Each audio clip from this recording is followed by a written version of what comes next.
Continuing to follow that breaking news in Guilford, a plane making an emergency landing there at the Guilford fairgrounds. Yeah, it happened just over an hour ago out there. News 8's Noel Gardner is on the scene now with the very latest. Noel?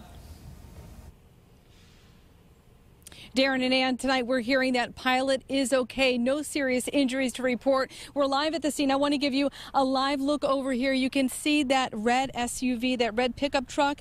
That plane is right beyond that. You can see the tail of that plane, and right now power outages here to report. Neighbors say a few houses do not have power. That plane taking down some power lines, and right now that scene is starting to clear. Guilford police are still here. The fire department just left, and a number of emergency vehicles just left the scene.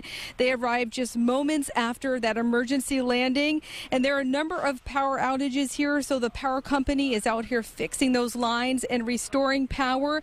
And neighbors tell me that pilot is a retired commercial pilot and lives in the area. And again, right now we are hearing that there are no serious injuries to report, and he is okay again from this area and is a retired commercial pilot. But that pilot making that emergency landing just over an hour ago, and that scene starting to clear, but the investigation continues. We're live in Guilford with the very latest. We'll have more for you coming up at 6. All right, Noel, thanks. Put it down safely. All right, we're going to continue to follow the latest developments there from Guilford. We've been sending out push alerts since this breaking news happened around 4:30, just before 5 tonight. Make sure you have our free News 8 app so you stay informed.